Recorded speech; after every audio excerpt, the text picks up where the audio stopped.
I am just a bog standard, middle-aged, middle-class woman. That's how I describe myself. It's not the most flattering description, but then I've never felt the need to big myself up. I've worked in a variety of jobs, brought up my family, and I'm busy with church, and I have a whole range of hobbies, and the things I enjoy: daily dog walking, political podcasts, good chocolate, and in the last few years making jewellery from glass beads. I love thinking about which colours to put next to one another, how big the gaps between the beads should be, how big the bead should be. I love the stringing process, the concentration it takes. I find it clears my mind of everything else and it brings a real sense of calm. I love the little click as the bead slides down the strings to another, and I love the result. Something beautiful made with my own hands, and I do it just for the joy of it. I wear what I make myself and I give some away as gifts. But sometimes one thing leads to another, and on this particular occasion, some years ago, to something entirely unexpected. A group from church needed funds to support a mission trip to Uganda that was being planned, and I wondered if I could sell some of my pieces of jewellery to help them. Now, glass bead jewellery come in quite a range of prices, from just a couple of pounds for something small and simple to £100 for something made with Venetian glass. To be honest, I had no idea what my necklaces and bracelets were worth, but as it happened, I had a good friend whose daughter was in retail and she was able to guide me, and so I was able to support the mission trip. But at the same time, another very different opportunity opened up. This same friend's husband was responsible for education in the nearby women's prison. He had already heard about the benefits of beading in another prison and had wanted to start a group. He had a suitable room and some funding, but what he didn't have was a teacher. Would I do it?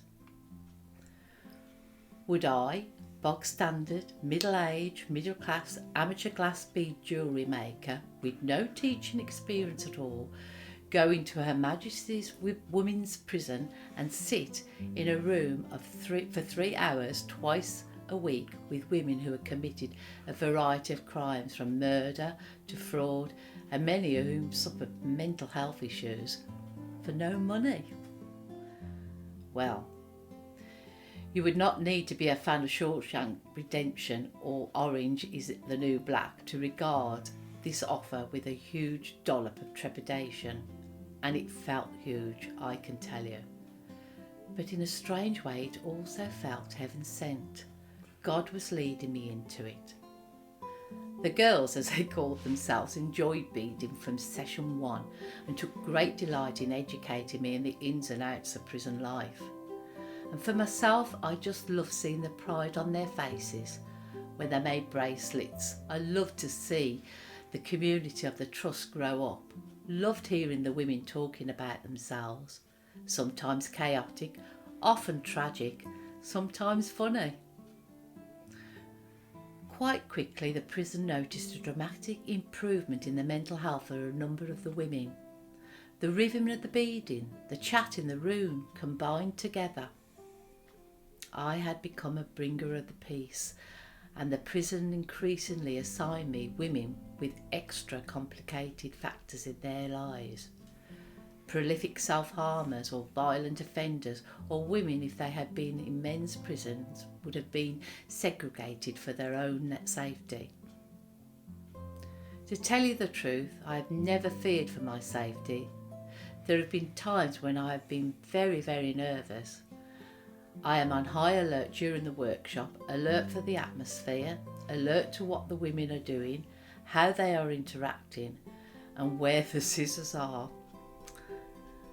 And there are times when they're simply upsetting, when someone is distressed, perhaps after getting bad news, or when they're self-harmed and the wounds are deep and fresh and visible, but it's always more than worthwhile. Last December, the prison governor presented me with a special award for my outstanding voluntary services to the prison. She said that she wanted to acknowledge not only my craft but also my interpersonal skills and the many women I have helped over the years because of the work I have done and have been able to make progress at last. Not bad for a bog standard, middle-aged, middle-class woman, but a bog standard, middle-aged, middle-class woman who is open to God and who as it happened, had something in her hand, just a hobby actually, that she was willing to give to him and let him do with it what he will. Like a young boy giving 5 loaves and 2 fish on the hillside and marvelling for the rest of his days what Jesus did with them. What's in your hand?